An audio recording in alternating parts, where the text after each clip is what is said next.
A few months after Sonic Frontiers came out, I made a video talking about why I thought Cyberspace wasn't as bad as people were making it out to be.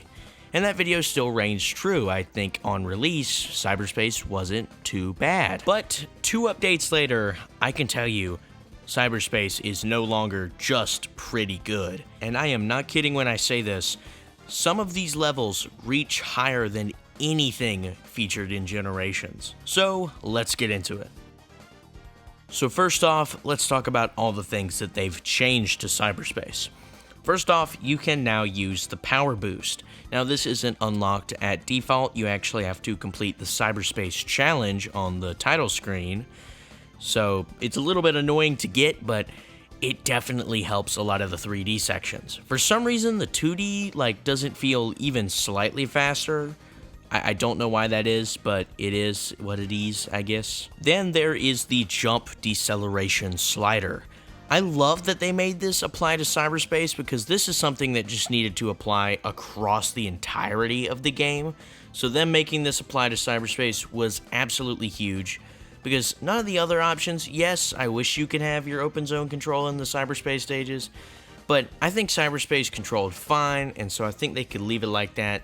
But this was a big change. Now making it where jumping doesn't feel like the wrong thing, like you messed up if you jumped.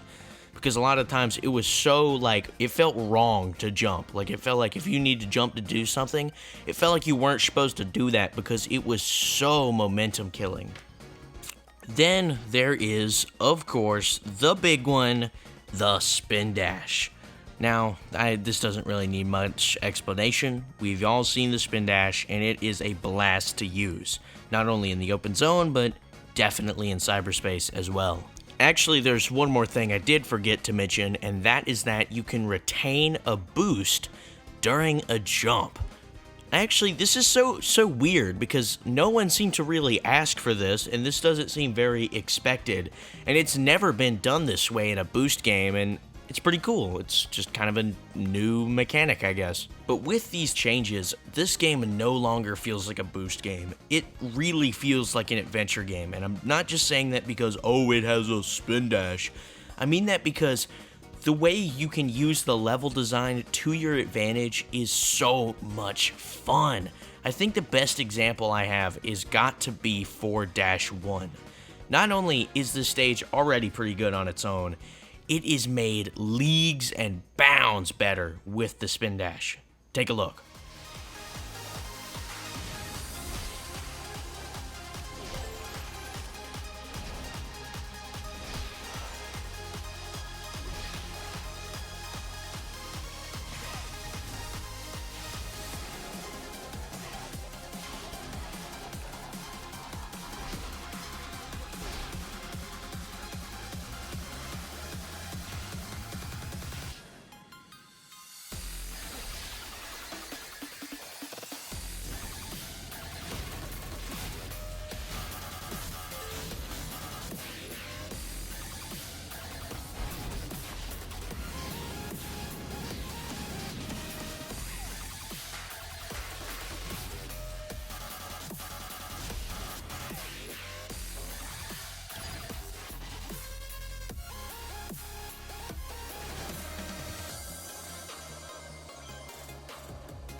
I mean, this is exactly like Adventure 1. You're able to skip stuff, but not in a totally game-breaking way, but in a way that you're just saving time. It's not just, it doesn't feel like a glitch, and it doesn't feel like you're doing things the wrong way. It feels like you're doing it the right way, even if it's not the way the developers intended it. Quotation marks. Another stage I definitely have to give a shout out to is 3-3. I love this one because there's a lot of slopes where you get to fly off, and it's really, really fun. And while all this is really fun on the gameplay side, one thing that I am immensely grateful for is how Sonic Team just kind of gets the vision now. Because since Morio Kishimoto has gotten on Twitter, that is like a snapback to reality for Sonic Team. It feels like Sonic Team has finally realized what Sonic fans are looking for in a Sonic game. Because what they were doing for the last bit of the meta era is that they're always shooting for the target that the game reviewers were asking for. Like that colors vibe, the things that the game reviewers said were the best about Sonic, right? But it felt like what Sonic fans wanted and what critics and reviewers wanted were very different. And it feels like now Sonic Team is shooting at the right target, because even if they don't land a bullseye, it doesn't matter because they're still going the right way. And that is so great. I love seeing that, because now I have this assurance that Sonic Team is on the right track. Even if they're not, like I said, gonna get a bullseye 10 out of 10 right away, that doesn't matter because I'm already assured that we're going the right direction. And that is such, kind of puts me at peace, I guess. And so, man, I just can't say it enough. It's so much fun. I really encourage you to go through Cyberspace stages that you liked when it came out and just try and speedrun them. Like, go nuts. I mean, that it's so much fun. I didn't think it'd be as fun as it was, because I played a couple stages and I was like, this is pretty good. Like, I like the spin dash, but man, it took me a little bit to really realize how much potential lies behind this.